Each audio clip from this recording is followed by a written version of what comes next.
Day എന്റെ പൊന്നാറ മക്കളെ, ഒരു കാരണവശാലും ഇത് ലവന്മാര് കാണല്ലേടാ. ആരെന്നറിയാ, പിന്നോട്ട് നടന്നു കഴിഞ്ഞാല് അങ്ങോട്ട് പോണ ടീം കാണരുതേടാ. അവന്മാര് കണ്ടു കഴിഞ്ഞാൽ ചങ്ക് പൊട്ടി തകരും. നിങ്ങൾ കണ്ടാ മതി, ഷെയർ ചെയ്യരുതേടാ മക്കളെ.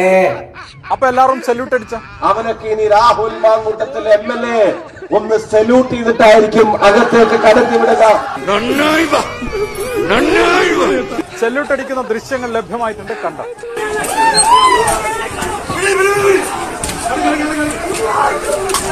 അല്ല, നിങ്ങൾ കോടതി പോയപ്പോ അവിടുത്തെ ചേച്ചി എന്തോ പറഞ്ഞല്ല?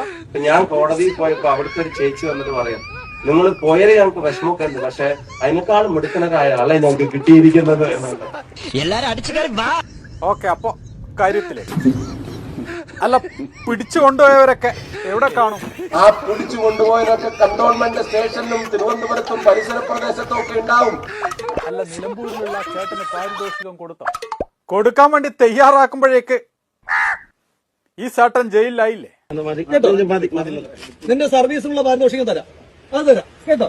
അദ്ദേഹത്തിന്റെ താമസം മാറാൻ വേണ്ടി പോവാണ്. അദ്ദേഹത്തിന്റെ താമസം പാലക്കാട്ടേക്ക് മാറ്റിയിരിക്കുന്നു എന്നുകൂടെ നിങ്ങളെ അറിയിച്ചുകൊണ്ട് 2 BHK or 3 BHK.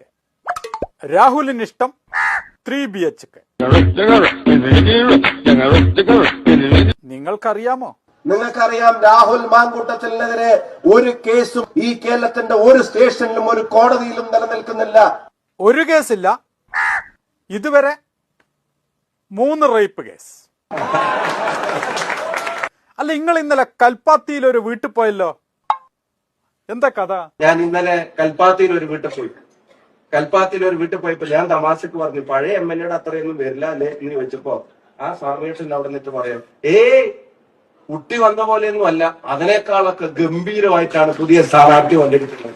3 കാറിനിടെ കൂടെ ബൈക്ക് എക്സ്പ്ലോഷൻ കേൾക്കുമ്പോ തന്നെ ഞാൻ ചാർജ് ആണ്.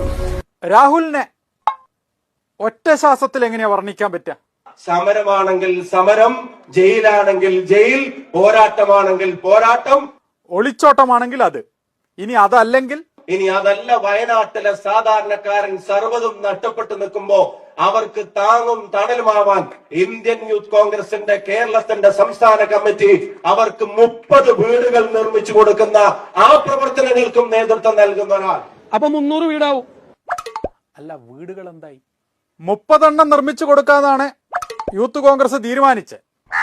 പിന്നീടത് 30,000 എണ്ണാക്കി ഉയർത്തി.